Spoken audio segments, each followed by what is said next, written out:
Esta noche, el lunes de Mina. Nueva mesa directiva. Ambas cámaras del Congreso Nacional renovaron sus respectivas mesas directivas, pero los acuerdos dejaron heridas abiertas que no sabemos aún qué consecuencias podrían traer al interior del partido de gobierno. Lo discutimos junto a legisladores de los principales movimientos de la ANR. Y para terminar, la preocupante situación del lago Yupacaraí. A la contaminación sostenida de los últimos años se le ha sumado la bajante de las aguas a causa de la sequía. ¿Cuáles son los planes para recuperar uno de los recursos hídricos más importantes del país? Lo analizamos junto a nuestros invitados. Acompáñenos a partir de este momento con ustedes, la señora Mina Feliciangeli.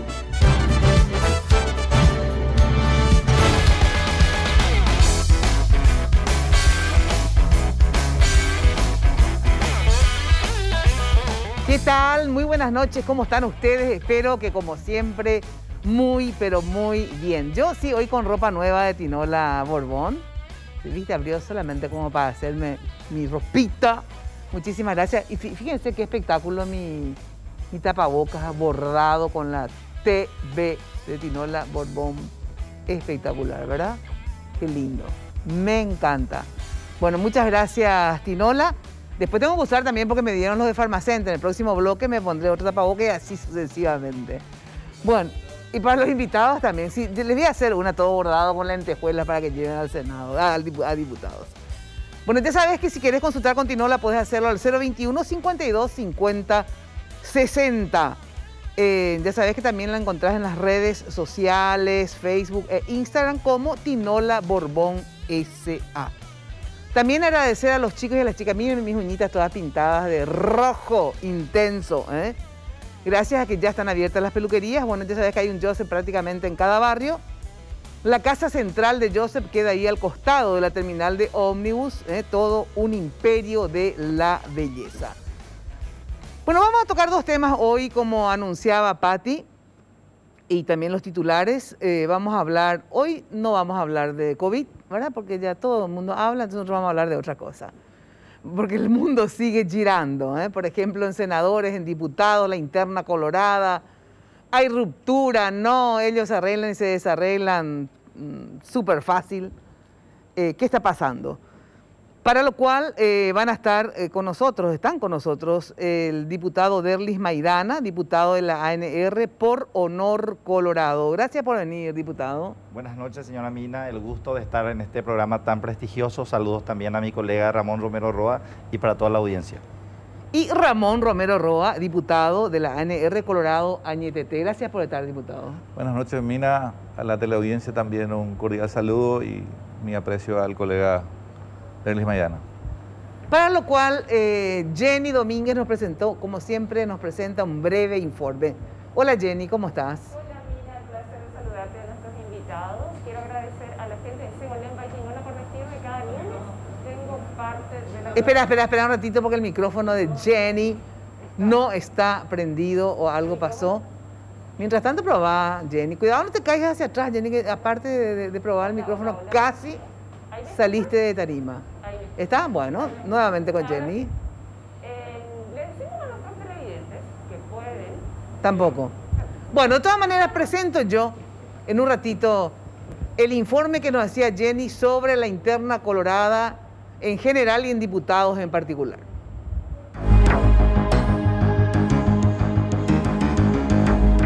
La semana pasada, ambas cámaras del Congreso renovaron autoridades de cara al siguiente año de este periodo parlamentario. Con una absoluta mayoría de 52 votos, la Cámara de Diputados designó por tercera vez al diputado Pedro Aliana como presidente del cuerpo legislativo. El parlamentario del movimiento Honor Colorado logró posicionar su figura frente a la de su colega del partido Patria Querida, Sebastián Villarejo, quien fue el candidato de la multibancada y solo obtuvo 8 votos a su favor. La mesa directiva de la Cámara Baja quedó conformada de esta manera. Pedro Aliana, de Honor Colorado, presidente por tercera vez. Vicepresidente primero para el liberal llanista Enrique Mineur. Vicepresidente segundo para el liberal efrainista Jorge Gustavo Ábalos Mariño. En la Cámara Alta, el legislador Óscar Salomón, perteneciente al movimiento del presidente de la Nación, Mario Abdo Benítez, Colorado Añetete, logró posicionarse frente a los parlamentarios Fidel Zavala, del partido Patria Querida, y Silvio Ovelar, también del movimiento del jefe de Estado. Consiguió un total de 24 votos, frente a Zavala, que reunió un total de 11 votos, Ovelar 6 votos, mientras hubo un total de 3 abstenciones y una ausencia. La mesa directiva quedó conformada así. Como presidente del Senado y por ende del Congreso Nacional, el Colorado Añetete Óscar Cachito Salomón. Vicepresidente primero para Fernando Lugo del Frente Guazú y la vicepresidencia segunda para el liberal efraínista Amado Florentín.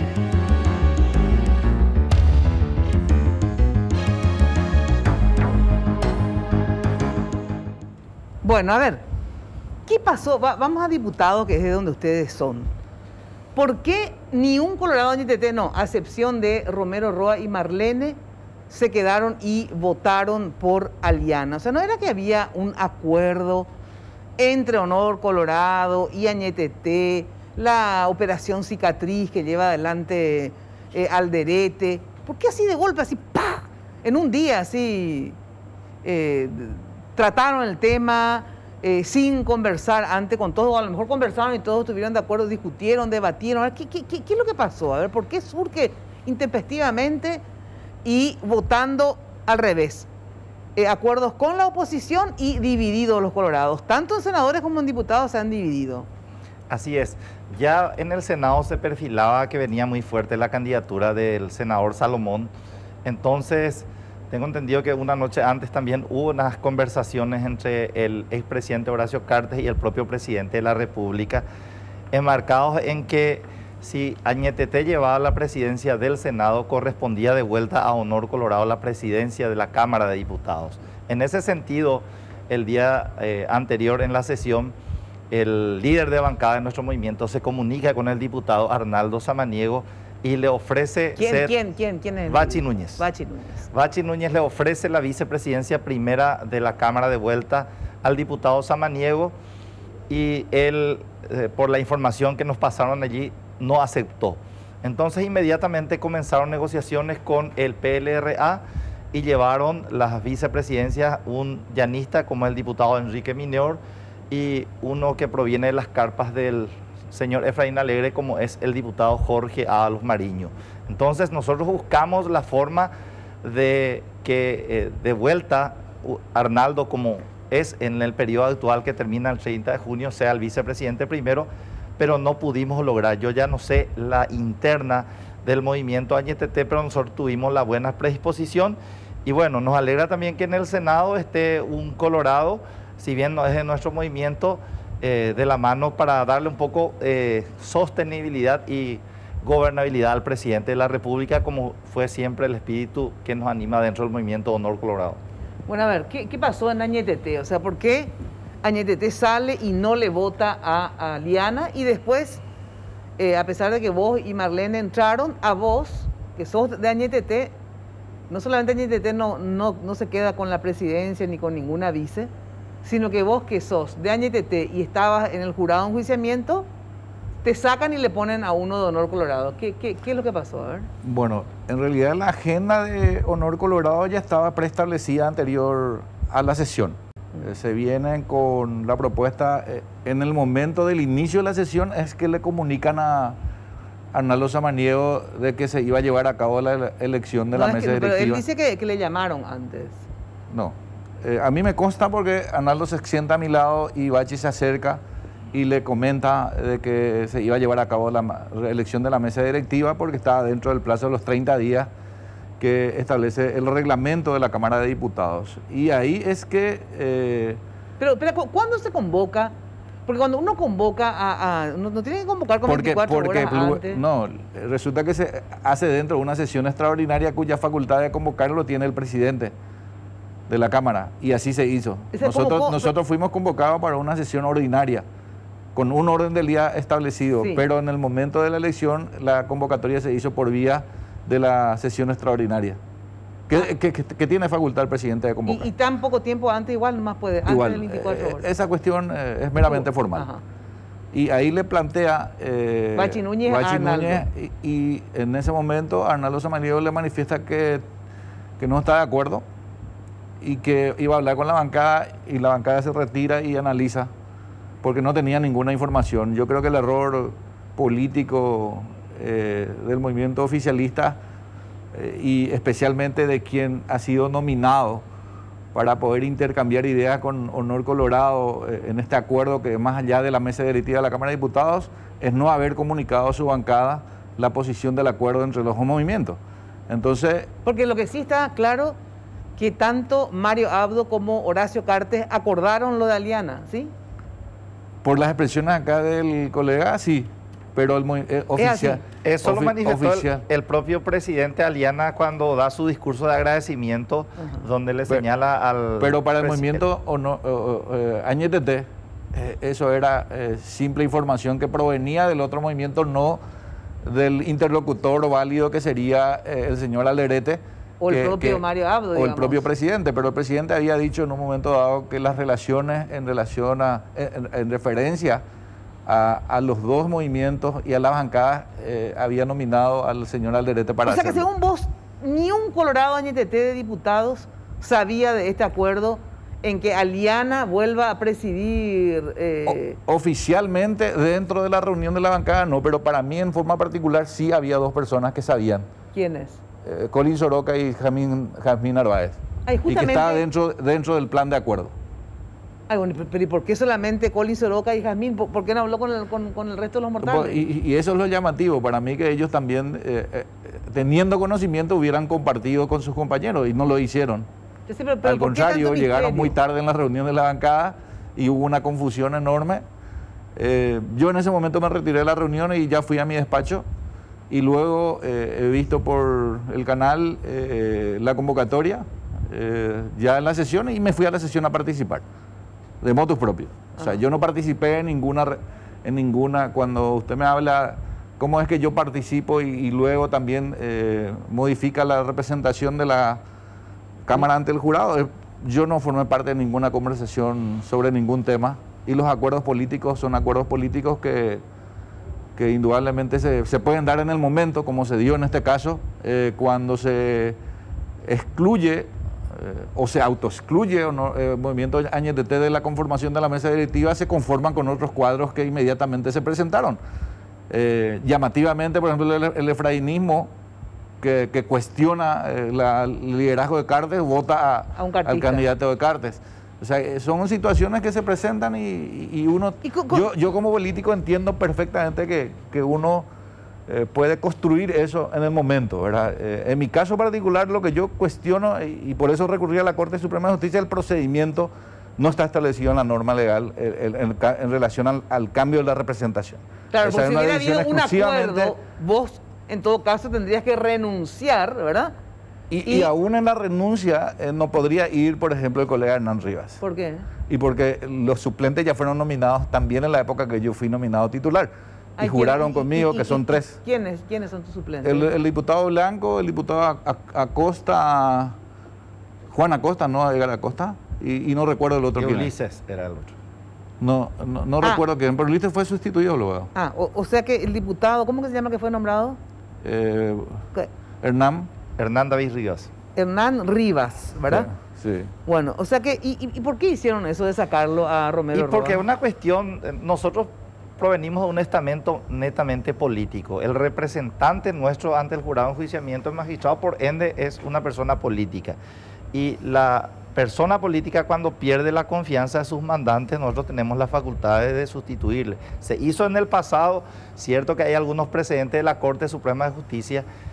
Algunos colegas plantearon que se le tenía que hacer juicio político acá al colega Ramón Romero Roa, y si el propio reglamento de la Cámara establece que para la pérdida de investidura se requiere solamente mayoría de votos de los presentes, nada impide que con una mayoría absoluta, que en este caso 41 votos, nosotros podamos sustituir al representante nuestro ante el jurado de enjuiciamiento de magistrados, sin entrar a cuestionar, ¿verdad? La verdad que hubo un colega, el caso del diputado Trinidad, que cuestionó algunas actuaciones acá del colega Ramón Romero Roa, pero nosotros interpretamos más bien como una pérdida de confianza y también como un mensaje de la nueva mayoría que se estaba constituyendo en la Cámara de Diputados. ¿Pero por qué fue la pérdida de confianza hacia Romero Roa? Y por esas denuncias que había presentado el diputado Manuel Trinidad, ¿Cuáles fueron? de una actuación con relación al intendente de Juan E. Oleari, que según el colega Trinidad fue destituido injustamente solamente por la Junta Municipal de ese distrito y no por la Cámara de Diputados a través de un procedimiento de intervención. Acá la única autoridad que tiene facultades para destituir a un intendente de la Cámara de Diputados, siguiendo ya sé, ¿qué tiene que ver? Porque la gente no sabe, ¿qué tiene que ver Romero Roa con eso? Y porque hay un oficio de fecha 6 de enero del 2020 donde el colega pide al presidente del jurado de enjuiciamiento, Enrique Baqueta, que se traigan las compulsas del expediente que afecta a dicho intendente. En el mismo día sacó un memorándum también el presidente del jurado de enjuiciamiento y con esas actuaciones luego se logró sacarle a ese intendente sin los procedimientos establecidos a la intervención, como le había dicho. Y ese es el castigo, digamos, a Romero Roa. Bueno, y eso los colegas interpretaron como algo que afecta a la confianza y bueno, nosotros en Honor Colorado... ¿Quiénes son los colegas? Nosotros en Honor Colorado votamos en pleno por el cambio, también algunos liberales y también algunos colegas de la bancada de Ñeteté, como el caso del diputado Colin Soroka. Porque este intendente era del movimiento de ustedes. No, el intendente era afiliado al PLRA. Ah, ¿y por qué entonces a ustedes le afecta? Y porque es una denuncia que presentó a la mesa y en medio de las negociaciones también alguien integrante de la nueva mayoría de la Cámara.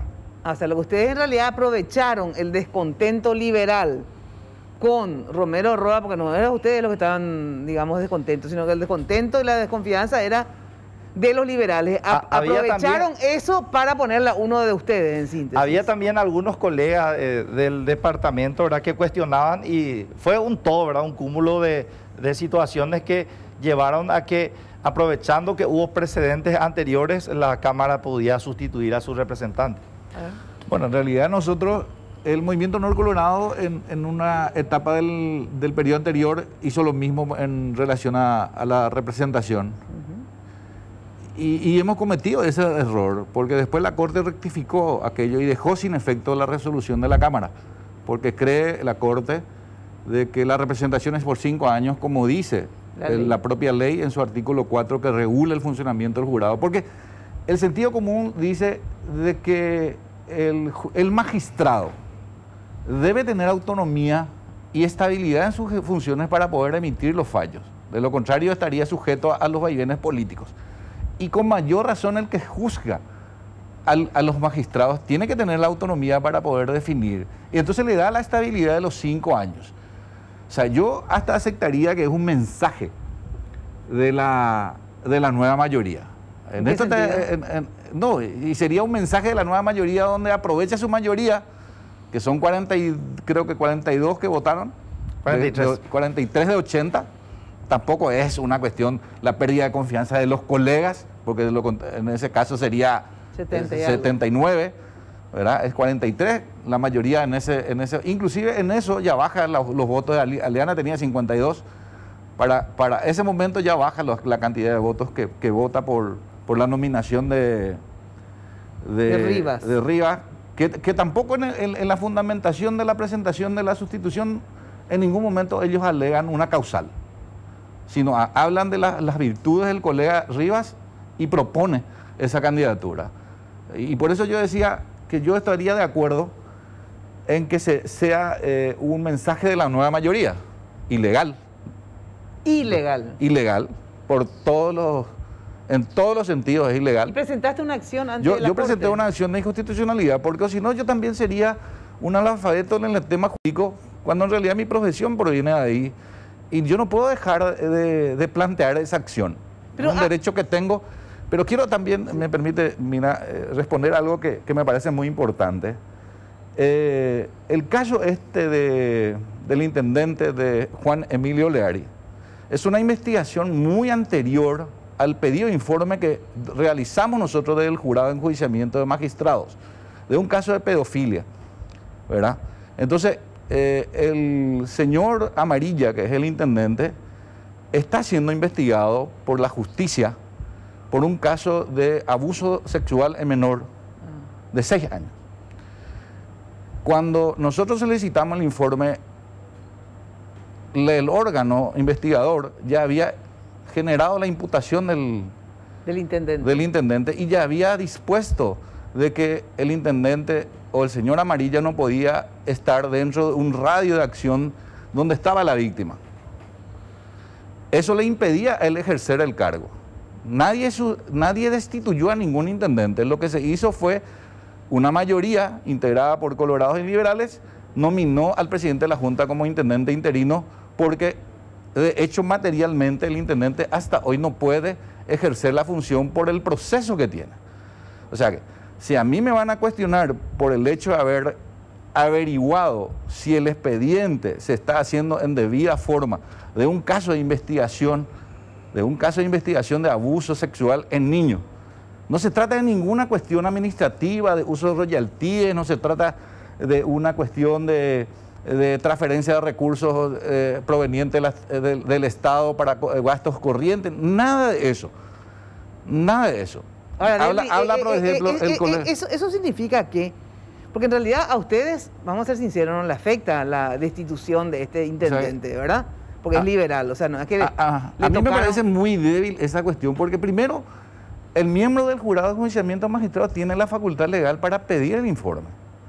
Ahora, y también se tiene que ver qué medidas nosotros tomamos, si las medidas que tomamos en el jurado son arbitrarias o no. Y yo mandé, como escuché que se dijo eso, mandé verificar cuál es la medida, al menos administrativa, que se tomó en el jurado. Ninguna. Solo se hizo una verificación del expediente, porque al final nosotros no nos corresponde juzgar el fondo de la cuestión, del delito que se investiga, sino el procedimiento.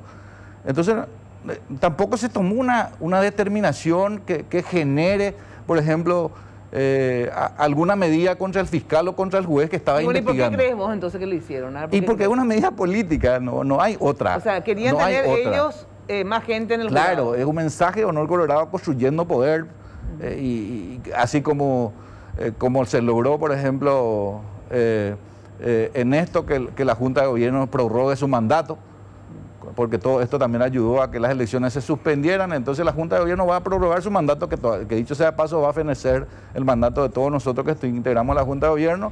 Entonces va a generar que 2 años más vaya Aliana. Es de conocimiento público que el Movimiento Honor Colorado defendía la posición de no ir a juicio político del fiscal general del Estado. Se planteó eso al movimiento Añetete para que se acompañara. Se acompañó el rechazo a esa presentación del juicio político, es una muestra de poder en Honor Colorado. Ahora el mandato de Aliana es parte de eso. Desde mi percepción, ¿verdad?, personal, no estoy generando una responsabilidad del movimiento Añetete, sino yo veo así, ¿verdad? Yo entiendo que la mayoría puede definir, pero mi nominación ha sido por 5 años. Hay antecedentes de la Corte que establece que sí debe ser por 5 años. Yo recurrí a la Corte porque me siento dañado en ese derecho que tengo y ojalá la Corte pueda despedirse, no sé cuándo. Yo ya hice mi parte, tampoco voy a estar llorando. A mí no me quita el sueño el cargo. A mí lo que me preocupa es el procedimiento, porque daña el fortalecimiento institucional. A ver, ¿cómo se explica eso? Vamos a hablar con sinceridad. Era para justamente ganar un espacio de poder a costa de esa nueva mayoría con los liberales. Entonces dijeron, bueno, vamos a aprovechar la situación y vamos a poner uno nuestro en el jurado. ¿O cuál en su exposición de motivo, en su argumentación el otro día, el colega Bachi Núñez habló de los precedentes que hay en la Cámara, y en uno de ellos cita que acá, cuando el colega Ramón era presidente de la Comisión de Asuntos Constitucionales del periodo pasado, recomendó también el cambio del representante ante el jurado y votó también en esa misma forma.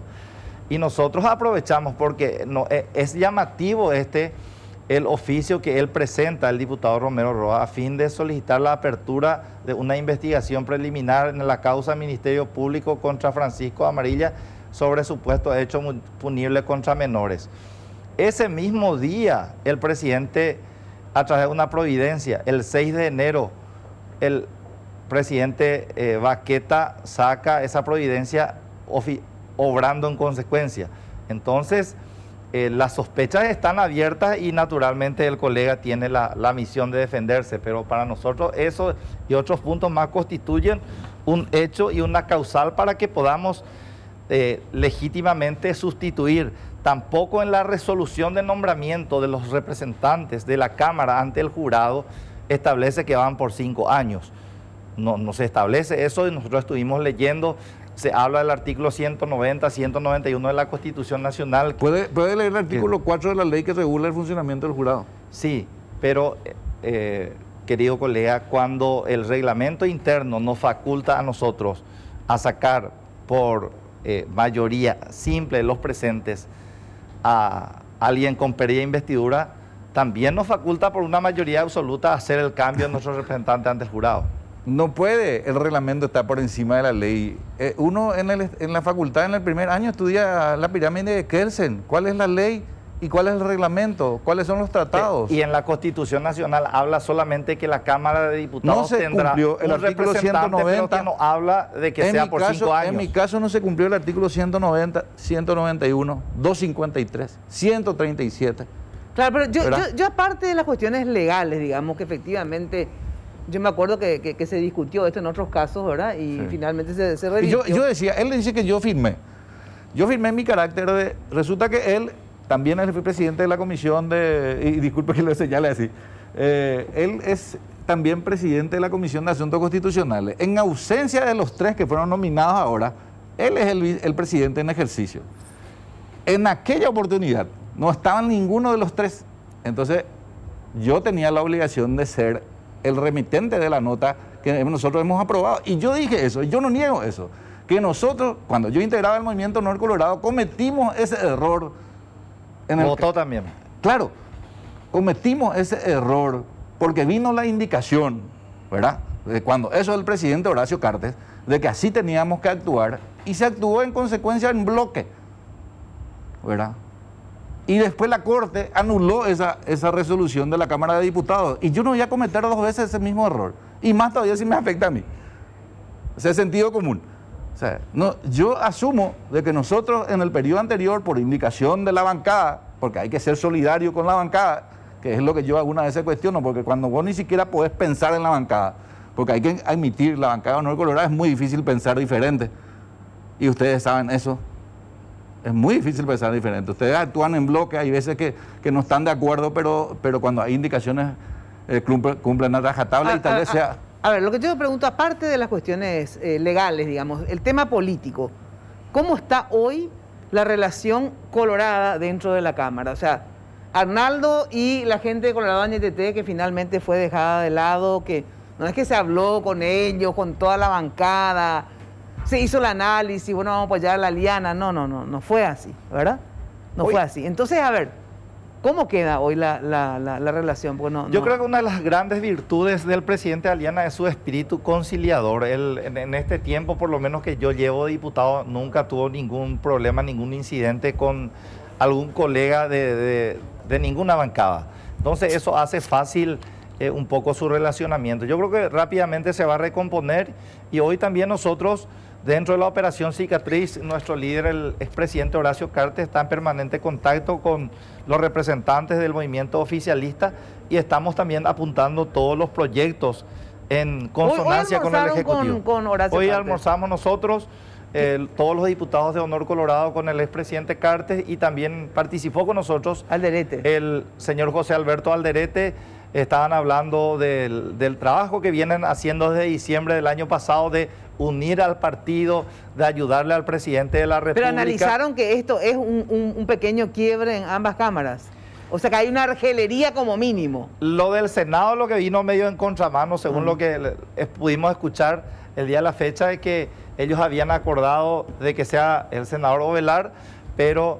¿Quiénes ellos? O sea, el expresidente Cartes con... Marito. Con el señor Alderete y el presidente actual, pero que Cachito Salomón fue más hábil, madrugó a todos y construyó su propia mayoría. Y en razón de que un añetete, ya sea Beto Ovelar o el propio Cachito Salomón, iba a ser presidente del Senado, también nosotros reivindicamos la presidencia de la Cámara Baja, como ocurrió el caso del presidente Aliana. Esto no se podía hablar con la gente de Colorado NTT. Miren, ya que un Colorado NTT va a ser del Senado, va a continuar Aliana, que tiene una persona de consenso, etcétera, etcétera.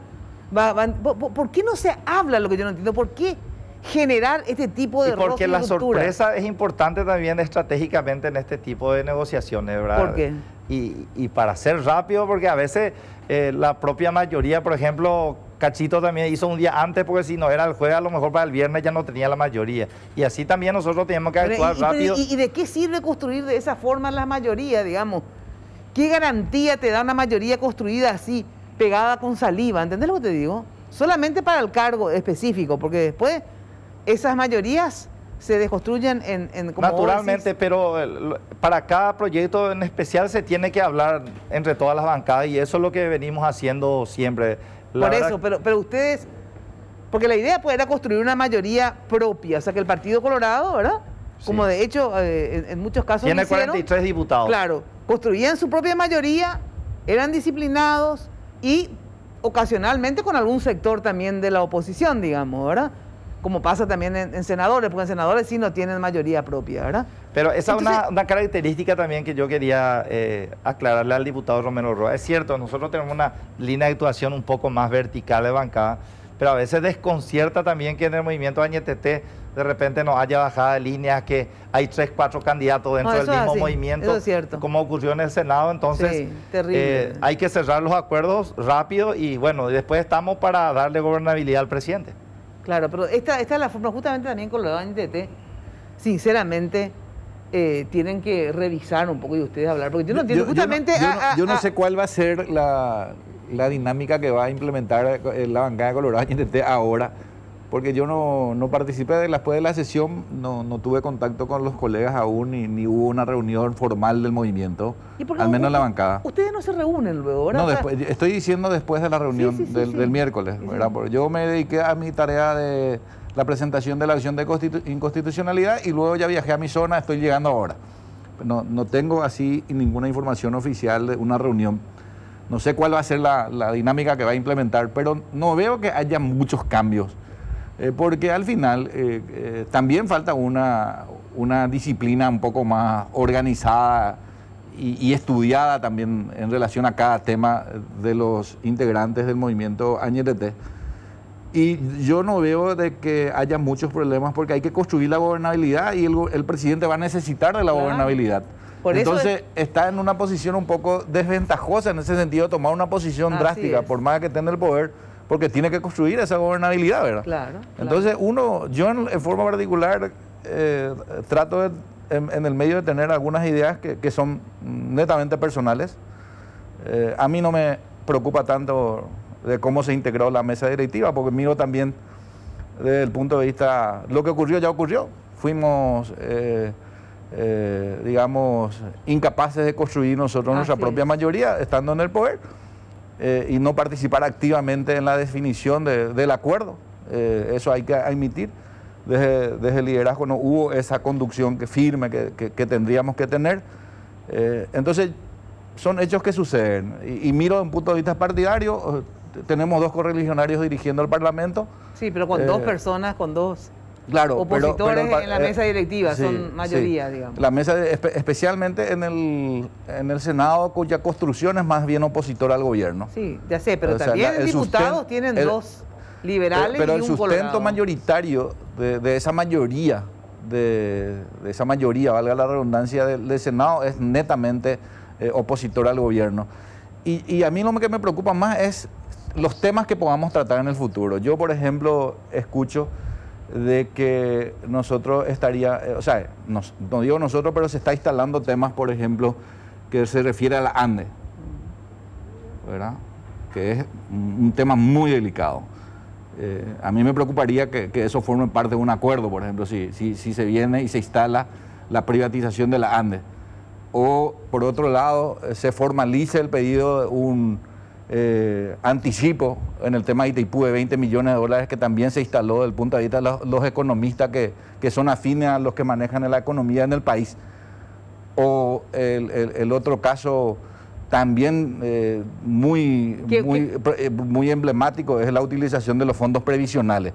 Esos 3 temas... ¿Pero que forme parte del acuerdo con los liberales, decís, o con quién? No, que forme parte de un acuerdo donde podamos llevar adelante eso y concretar. Yo de los 3 temas, al menos no sé cuál es la formalidad y la seriedad del planteamiento, pero como en Paraguay nos conocemos y generalmente se van instalando los temas a ver qué atracción tiene, estos 3 temas, estos últimos 30 días se habló bastante. Y yo creo que hay que ser muy puntilloso en esos 3 temas y ojalá no haya ese acuerdo. Esos 3 temas que, como vos decís, son muy importantes, vos decís que puede llegar a formar parte del acuerdo entre quién y quién. Ojalá que no sea. No, pero entre quién y quién. Y en el acuerdo de la operación cicatriz o en el acuerdo más allá del partido con los otros sectores, porque en el tema cuando se trata de recursos, no es solamente el oficialismo que está interesado. Uno va a ver a Banana Ferreira hablando maravillas de un adelanto de 20.000 millones y él no es del partido. Pero cuando ellos están, ellos se turnan. Los economistas que tenemos en el Paraguay se turnan los cargos. Uno va al Banco Mundial, otro va al Fondo Monetario, otro es Ministerio de Hacienda. El que no está en el poder le da las consultorías. A ver, reiterar los 3 temas, decís, privatización de la ANDE, usar los recursos del IPS, ¿verdad? Sí. ¿Y el tercero era? El tema es el adelanto del acuerdo con Itaipú para el 2023, de recursos de 20.000 millones de dólares. ¿Qué es eso? Y resulta que dentro de lo que es la realidad del tratado en el 2023, se supone que vamos a tener mayor cantidad de recursos anualmente y se habla de una posibilidad inclusive de que los 700 millones de dólares que hoy tenemos, tendríamos que subir a 2.500 hasta 3.000 millones por año que recibiría el Estado paraguayo. ¿Y qué es lo que es el adelanto? Y en este periodo, antes de culminar el 2023, adelantar ese recurso, solicitar al Brasil, que creo que ya hay una solicitud para conversar sobre eso. ¿Y por qué estarías en desacuerdo que se adelante? ¿Y cómo vamos a sentarnos en la mesa de negociación debiendo 20.000 millones de dólares? ¿A eso te referís? A eso me refiero. Entiendo. Y otra cosa es nuestra capacidad de gestión. Si nosotros hoy día no tenemos capacidad de gestión para aplicar ni siquiera los 1.600 millones de dólares que hemos aprobado, no estamos pudiendo coordinar cómo vamos a utilizar. Y hay una serie de cuestionamientos en el tema porque las instituciones son débiles y hay una serie de hechos que hay que mejorar de tal manera que haya posibilidad de ejecutar lo que se tiene. ¿De qué nos sirve? ¿Quiénes van a ser beneficiados si nosotros vamos vamos a ese negocio financiero? El sistema financiero, los bancos, van a tener ese dinero disponible y haciendo trabajar mientras que no se pueda ejecutar los 20.000 millones de dólares. ¿Por qué no esperamos el 2023? O sea, yo no tengo una posición cerrada, pero necesitamos saber que no sea un acuerdo turbio, que no sea un acuerdo necesitamos saber, necesitamos comunicar a nuestro pueblo. Nosotros tenemos un pueblo que necesita ser, digamos, informada, necesita ser respetada. Entonces tenemos que debatir esos temas. Yo no me cierro. También decía un colombiano candidato a presidente hoy justamente la crisis económica en Colombia, que no hay que tener miedo al endeudamiento, porque eso va a generar otra vez que esta economía pueda crecer y podamos estabilizar. Claro, pero que sea en un marco de discusión y transparencia. Se me refue el tiempo.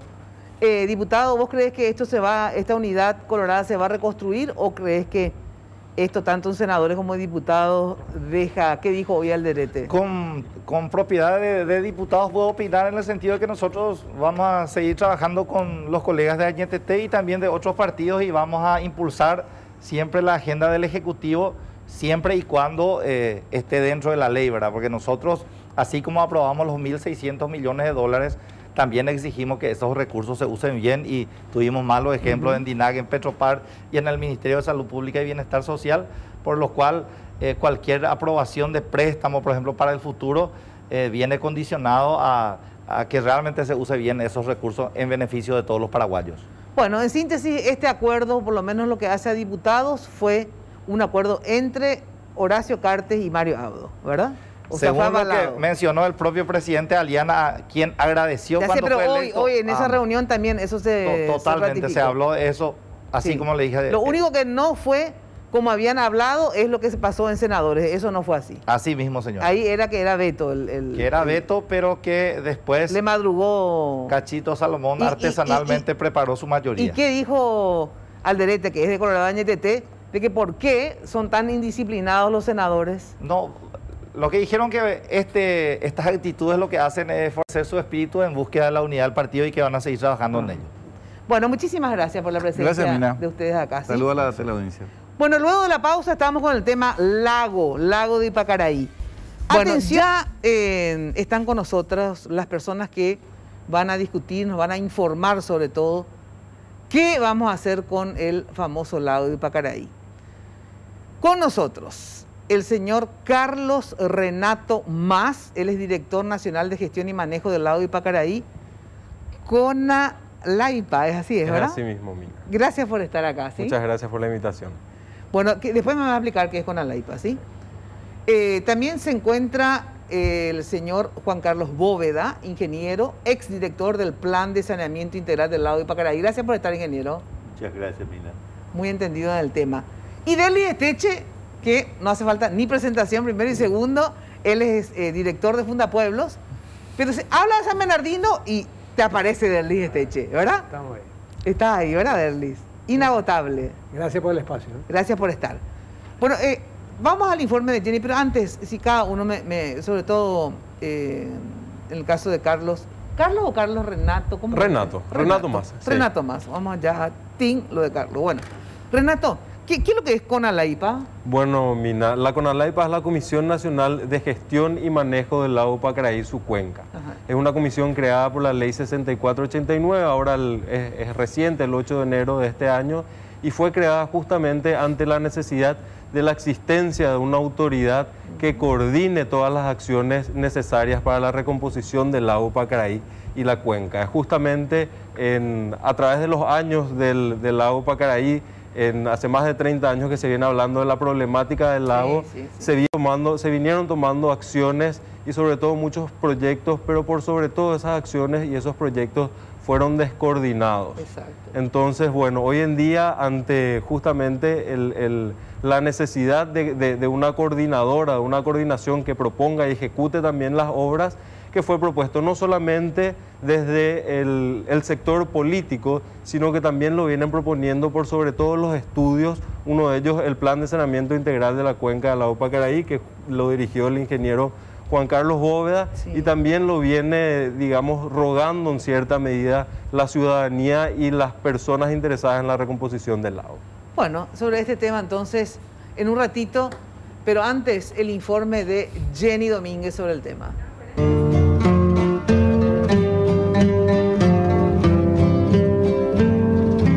Una noche tibia nos conocimos junto al agua azul de Ypacaraí.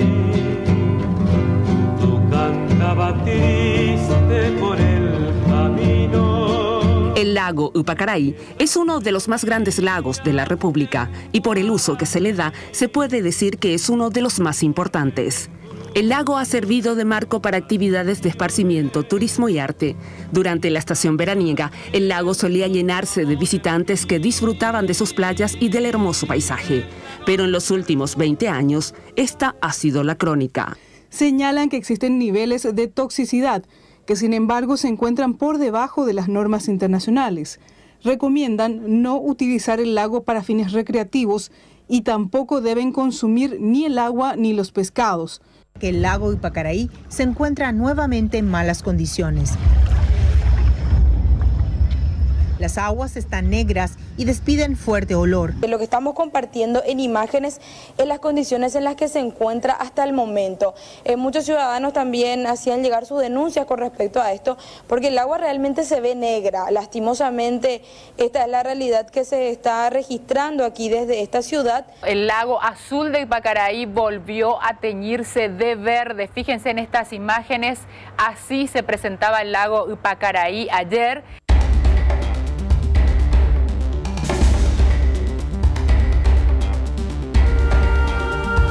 A la contaminación sostenida de los últimos años, también se le ha sumado la bajante de las aguas a causa de la sequía. Esta es la situación en la que se encuentra el lago Ypacaraí hoy, 22 de abril del 2020. Como podrán apreciar, hay prácticamente 200 metros de playa como consecuencia de la gran bajante que está experimentando el lago. Luque, Areguá, Upacaraí, Itauguá y San Bernardino son las ciudades que rodean al lago, pero muchos otros municipios tienen directa relación con el espejo de agua. Aquí algunos datos. El lago Upacaraí tiene una superficie de 5.980 hectáreas. Consta de un área protegida de 36.000 hectáreas y la cuenca hidrográfica supera las 110.000 hectáreas.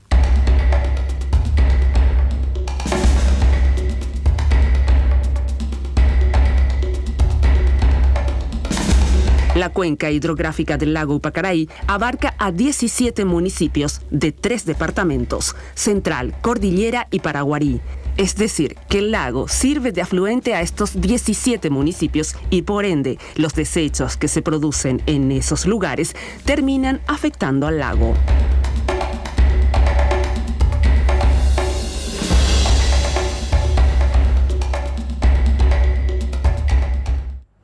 Bueno, entramos en tema en un ratito, porque ahora, a ver, ¿qué es lo que es lo más grave que está pasando? ¿Es la contaminación o es la bajante? ¿O es ambas cosas, verdad?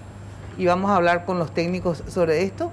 Y sobre todo, a ver, ¿qué es lo que se va a hacer? Lo que yo más quiero saber, ¿verdad? Porque hablar de la problemática del lago, no sé, ya hablamos 1000 años. Ahora lo que quiero saber es cómo salir de esto. ¿Existe alguna salida? Sí, no, ¿y de qué depende? Pero vamos a la pausa. Bueno, y atención que el Plan Nacional de la Caña, algunas de las acciones que están en marcha por parte del Ministerio de Agricultura y Ganadería, es ampliación de superficie en 300 hectáreas de cultivo orgánico. El MAC proveerá fertilizante orgánico y semilla. La ampliación de superficie de cultivo se iniciará en el mes de septiembre. Segundo, el plan de cebolla. Se prevé apoyo para 1.100 productores. El MAC facilitará semillas e insumos y se equipará al productor con 50 sistemas de riego en una primera etapa. Y el tercero es el plan de producción de papa. El MAC se encargará de la importación y distribución de papa semilla, la papa semilla, para 330 hectáreas. Apoyo al productor con 50 sistemas de riego en una primera etapa y el apoyo técnico para su uso. Muy bien. Bueno, no sé con cuál de los dos empiezo en el sentido siguiente. Hoy, el problema central, digamos, del lago es el tema de la bajante del lago, o sea, el problema de la sequía, o un tiempo eran las algas, el lago verde, el lago negro, etcétera, etcétera. O ambas cosas, digamos. Ambas cosas. Ambas cosas. El problema más acuciante visualmente, que le afecta a todo el mundo, es que bajaron casi 2 metros, bajó casi 2 metros el nivel del lago. 2 metros luego bajó. Más o menos. Cuesta saber exactamente, pero depende si sopla el viento o no sopla, entonces varía significativamente. ¿Y por qué pasó esto? ¿Por qué pasó? Porque estamos con un ciclo hidrológico seco está durando casi 2 años ya. ¿Así luego? Sí. Bueno, entonces, eso está afectando terriblemente, no solo a la cuenca del lago Upacaraí. Sí, el río también. El río Uruguay, por ejemplo, se secó totalmente. El río Iguazú se secó totalmente.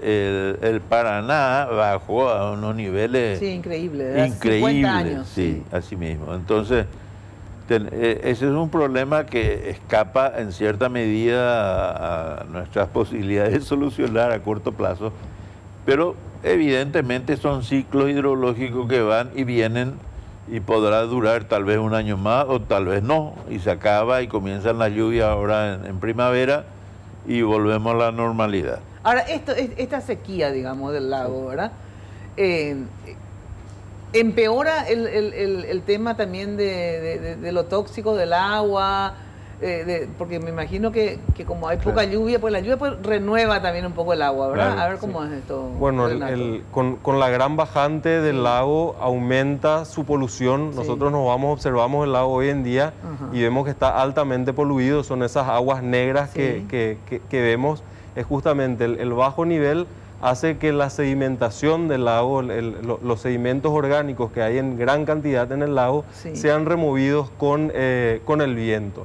Entonces, esos sedimentos que cuentan con una gran acumulación de dos nutrientes principales, que son el fósforo y el nitrógeno, son los alimentos que necesitan esas cianobacterias como para que se reproduzcan y tengamos esos blooms de cianobacterias que conocemos normalmente.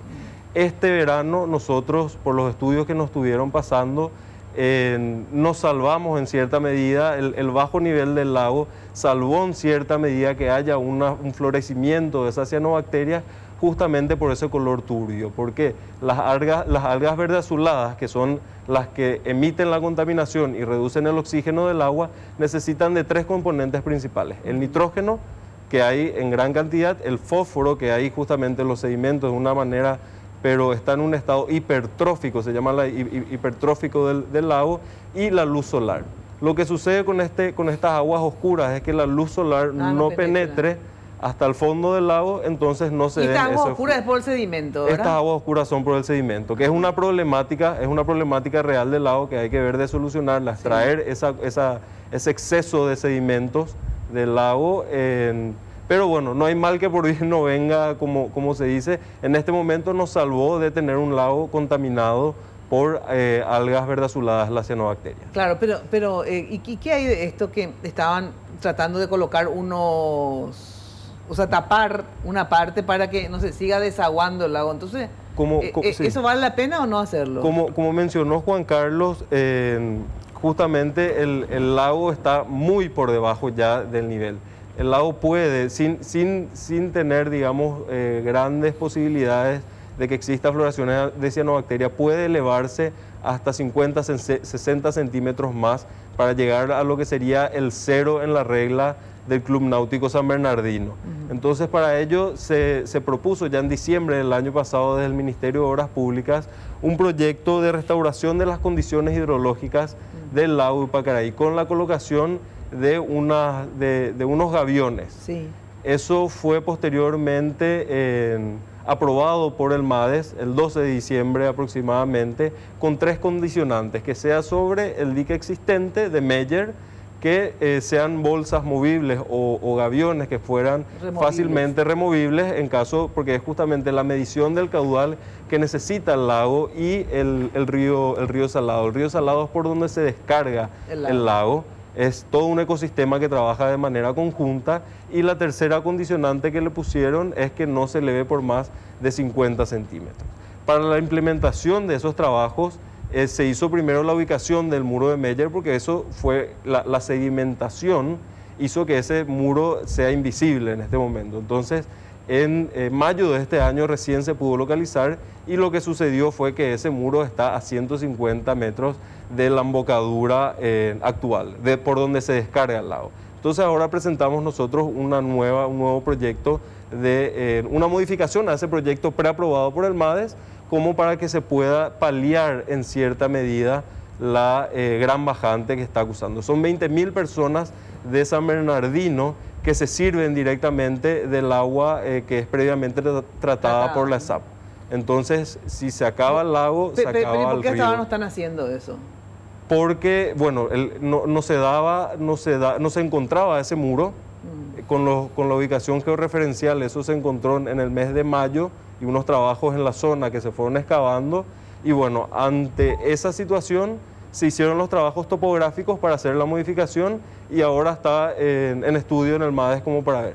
Nos informaron ya previamente en una reunión que tuvimos la semana pasada de que si no se ejecuta sobre el muro, necesita una evaluación de impacto ambiental. Y ya estamos trabajando también en eso. Claro, con la gente hoy me del dijo un ingeniero del MADES, porque supuestamente ellos no aprobaban, ¿verdad? Necesitaban. Sí. Y que no es que ellos no aprueben, sino que ustedes todavía no presentaron, que tienen que presentar un proyecto, que es una cuestión burocrática según ellos, que necesitan que presente eso para que ellos... Sí, está presentado, y ahora nos informaron justamente de que si no se da ese cumplimiento de una de las condiciones, se volvió de cumplimiento imposible hacerlo sobre el muro, porque el muro está en la playa, en Playa Candú. Sí. Entonces, ante eso se presentó un proyecto, una modificación, para que eso cumpla una función hidrológica, pero si es que no es sobre el muro, tiene que tener la evaluación de impacto ambiental. ¿Y qué pasa si no se hace eso? ¿Se va a desaguar totalmente el agua o no?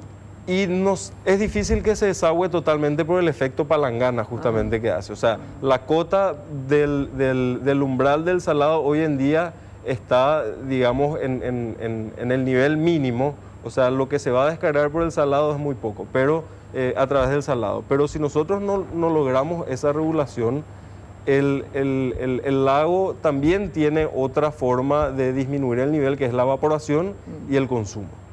Hoy en día la gran sequía, como mencionó el ingeniero Bóveda, la gran sequía hace que los aportes de los principales aportantes, que es el arroyo Yucurú y el arroyo Pirayú, sea mínimo y no está, digamos, supliendo la función o sea, no está cumpliendo una función de elevar los niveles. Y que los pescadores también habían intervenido y no querían que se haga el cierre. ¿Qué es? Sí, no querían que se haga el cierre, pero ¿qué ocurrió? Simplemente en este momento no corre agua por el río Salado. O sea, ¿Y por qué no querían ellos que se haga? Porque querían transitar por el Salado. No. Tenían mucho miedo porque cuando se construyó el muro de Meyer hace más de 20 años, nadie, no se tenía experiencia, se construyó el muro, se bloqueó el agua y se comenzó a llenar el lago, pero el lago se llenó en muchos meses, le llevó al lago pasar por encima del muro y volver a correr por el salado. En esos muchos meses el salado quedó seco y causó una gran mortandad de peces y animales. ¿Y eso es lo que ellos tienen miedo con Ellos esto? tuvieron miedo que vuelva a ocurrir. Pero esto no es lo mismo que el muro Meyer entonces. No, se les explicó que no, que esto es, primero que 50 centímetros de altura, segundo que se iban a poner unos caños para permitir el paso del agua, siempre iba a haber una cierta cantidad. Se opusieron y al final se terminó en que se fue el agua. Y ahora no tenemos agua. Ahora sí es una emergencia. ¿En qué sentido no tenemos agua? Porque resulta ser que antiguamente teníamos un camino de tierra y teníamos los puentes de madera que eran pequeños, angostos y bajos. Y de cierta manera obstruían el paso del agua, frenaban el paso del agua, frenaban el paso de los camalotes que quedaban trancados, que a su vez formaban grandes masas que frenaban la descarga. Como que en una oportunidad el agua pasó encima de los puentes, encima de la ruta, etcétera. Bueno, y justamente se estaban construyendo los puentes nuevos. Se hicieron unos puentes fantásticos, tan fantásticos que el agua ahora se va todo. Resumiendo, en este momento, aunque llueva, el agua no va a quedar en el lago, se va a ir todo. O sea, y por eso que hay que hacer estos gaviones. Por eso hay que hacer esos gaviones de emergencia. En una situación provisoria. ¿Y cuál es la salida real entonces? Y la salida real es poner unos diques cerca de los puentes que vuelvan de alguna forma a reconstruir esos puentes de madera antiguos. O sea, ¿y eso está en los planes también? Está en los planes.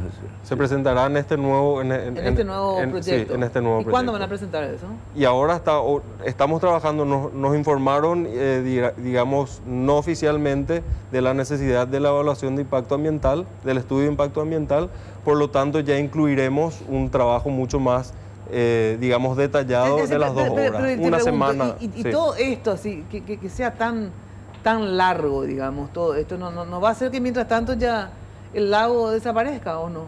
Y es lo que nosotros tememos, ojalá no suceda, pero es por lo cual nosotros nos sumamos nos sumamos a esa presentación. Las geobolsas están para evitar eso provisoriamente mientras se construyan los diques que acaban de estar mostrando. Exacto. Bueno, pero ¿y por qué? ¿Y cuándo es lo que el MADES le van a...? Porque hoy, según ellos, que ustedes presentan y ellos más o menos ya la aprueban. Y eso, un estudio de impacto ambiental de ese tipo de envergaduras, por la capacidad que tiene el Ministerio de Obras Públicas que yo conozco, podría ser presentado ya dentro de la próxima semana. Yo sé que eso tiene un estudio dentro del MADES de aproximadamente, si lo metemos por la vía rápida, que es la vía verde, una vía de la excepción, eso tardaría entre 10 y 15 días en situaciones normales. Esperemos que eso se pueda hacer en un plazo menor, con el apoyo del Ministerio del Ambiente, que también forma parte de la CONALAIPA.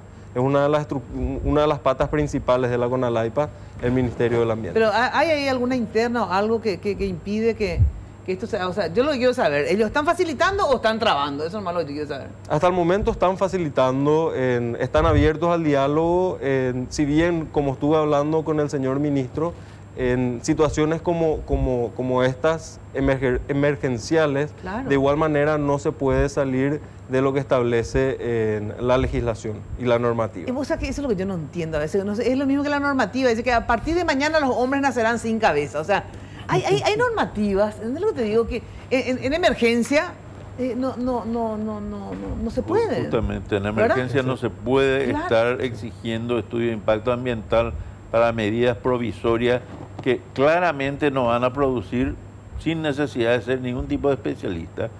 Evidentemente que si yo pongo unas bolsas de arena que va a frenar el escape del agua, en caso de que venga una lluvia que no está viniendo, pero en caso que venga por lo menos a atacar esa poca agua, una cuestión totalmente provisoria, eso no va a causar ningún impacto. No haría falta presentar. No haría falta presentar. No, inclusive, ¿y por qué no pedís nomás? Y yo mañana voy a volver a llamarle, porque él me dijo que no hace falta ningún estudio ambiental, o sea que tendrían que presentar nomás ya ustedes el proyecto. Te puedo facilitar, Mina, todas las notas y los proyectos que presentamos, de manera a ver si es que podemos encontrar alguna Bueno, porque lo que podemos hacer mañana, hacemos un duple en Radio Monumental. Excelente. Entonces te llama a vos, le llama a la gente del MADE para ver si eso se puede agilizar, ¿verdad? Porque insólito, ¿verdad? Vos mismo estás diciendo. Estoy diciendo que es insólito. Sí. Estoy diciendo que es insólito y es una lástima, porque no sabemos si puede llover o no puede llover. Aparte, si llueve, igual tenemos que yo pongo en este momento, no pasa nada, porque va a ser un dique que va a estar en seco. Claro. No hay agua. Pero si llega a llover, vamos a retener hasta que se puedan construir otros diques. Estos diques. Ajá. Que como se ve... ¿Y estos diques ya están facilitados, ya están aprobados también? No, están en proyecto. No, eso está en proyecto, eso está planeándose. Bueno, eso es para contener el agua, ¿verdad? Esto es para contener, y está compuesto por estos tirantes que son de madera, que son removibles, están meramente apoyados. O sea que si llega a venir una gran creciente o lo que fuera, yo puedo retirar totalmente. Hay 144 tirantes, no son muchos. Bueno, eso es para retener el agua, pero digamos los problemas del lago son varios, ¿verdad? Me citan luego de la pausa, ¿sí? No? A ver, bueno, esto es para retener el agua, después está el tema de la contaminación, a ver qué es lo que se tiene planificado hacer al respecto. Bueno, ahora se nos refue el tiempo, como siempre. Derlis, la próxima vez, pero con tantas veces hablamos contigo que priorice a ellos. Yo quería que sean ellos. Que hable un poco del turismo. Este tema de que cómo el lago afecta, ¿verdad? Sí. A todo, porque no solamente ahora, hasta inclusive para la provisión de agua de San Bernardino, porque ni siquiera se puede sacar agua, pues se saca barro ya últimamente, ¿verdad? Pero digo, a ver, ¿qué es lo que se puede hacer? Estábamos hablando en la pausa de que CONALAIPA, que tendría que tener más autoridad y no estar dependiendo que del MADE, que esto, que lo darle autoridad. Yo quiero decirles de que esta era la rueda que faltaba. La rueda que faltaba es CONALAIPA por el hecho de que nosotros estábamos hasta hoy sin tener un interlocutor válido. Científicos que llegaron, empresarios que llegaron, se pasaban recorriendo ministerios. Y no había ningún ministerio que le pueda decir, bueno, es esto, es aquello. Bueno, hoy a través de CONALAIPA, y nosotros queremos fortalecer y que llegue a ser un ente autónomo y autárquico y que sea la real autoridad del cuenco. Claro, es la única forma. Se están perdiendo muchísimas oportunidades. En todas las misiones que llegaron siempre vinieron diciendo con quién hay que hablar. Claro. Y no teníamos. Hoy entonces yo te digo, Renato, el respaldo de la sociedad civil está. Nosotros tenemos una ProSamber que queremos hacer pro Luque, pro Itagua, queremos hacer pro Cuenca. Y queremos que CONALAIPA se fortalezca, que los técnicos del MADE hagan su trabajo en otro sitio del país, pero que dejen a la cuenca del lago con CONALAIPA. Total, aparte en CONALAIPA está también... forma parte del Ministerio, Ministerio de Entonces que se le dé la autoridad a esa comisión y que esa comisión sea la que decida todo. Entonces, ¿verdad? aquello de a corto, mediano y largo plazo, me decía un amigo, a corto es ayer. Claro. Nosotros necesitamos volver a darle ánimo y esperanza a la gente de la cuenca. Y no solamente San Bernardino, lo que hace San Bernardino repercute en toda la cuenca. Claro, está. Un evento del anfiteatro de 20.000 personas te mueve toda la cuenca. Claro. Entonces, el compromiso está, yo puse un ejemplo, siempre los ejemplos dan, las 4 ruedas, el sector oficial, la primera rueda, la segunda rueda, el sector privado, la tercera rueda, la sociedad civil organizada y comprometida, y la cuarta rueda, la comunicación. Ese vehículo tiene que manejar una persona que tiene que ser el presidente de la República. Para que esto funcione tiene que liderar el presidente. Y esa es la manera que él va a pasar la historia. Va a ser el presidente que va a hacer realmente que se haya logrado una Conalaipa y que logremos finalmente el desarrollo integral económico de la cuenca. Porque ¿para qué vamos a recuperar el lago? El lago vamos a recuperar para darle bienestar a la gente. Recuperar el ícono ambiental que tenemos nosotros es un compromiso de todos los paraguayos. Sinceramente, yo no iba a venir a este programa y Mina lo sabe. Le dije yo a Mina, el día que tengamos una institución, vamos a volver a hablar del lago. Así que hoy está el compromiso. Esta criatura tiene 5 meses. Va a tropezarse, va a gatear. Y la sociedad civil te va a apoyar, Renato. En estos 5 años que te dan de prueba, vos tenés que demostrar que en 5 años la Conalaipa tiene que ser independiente y tiene que ser un organismo que tenga la autoridad plena en los 21 municipios. Que disculpen los gobernadores, los intendentes, que se respete una política ambiental a 10, 20 y 30 años. Más allá del cambio de los hombres, los cargos públicos, que esté la política ambiental. Ambiente más cultura es igual a turismo. Entonces yo estoy muy contento, Mina, y quería que ellos expliquen la parte técnica, pero la gente tiene que saber que hoy se integró entonces la 4ª rueda. Bueno, me encanta, gracias por estar, o si no me sacan ya del aire, porque hablando hay otro programa, lastimosamente no me puedo pasar. Les agradezco mucho la presencia. Obviamente esto recién empieza por 10ª vez, ¿verdad? Pero ahora por lo menos ya hay un organismo, ¿verdad? Y ojalá tenga más autoridad. Creo que también hay que hablar con el Parlamento para que le den realmente la autoridad y que ustedes puedan intervenir en las empresas, en el todo, porque si no, ¿qué pasa? Si tenemos que esperar que venga la fiscalía, que el intendente, que el gobernador, sin embargo que sea la comisión la que intervenga y la que decida qué hacer con las empresas que no cumplen, ¿verdad?, con las disposiciones. Eso, yo creo que si se le da esa autoridad, vamos a avanzar. Muchísimas gracias por acompañarnos. Ya sabéis que te espero siempre de lunes a viernes de 16 a 18 por Radio Monumental y el próximo lunes acá por Noticias Paraguay. Chao, chao, muy buena noche.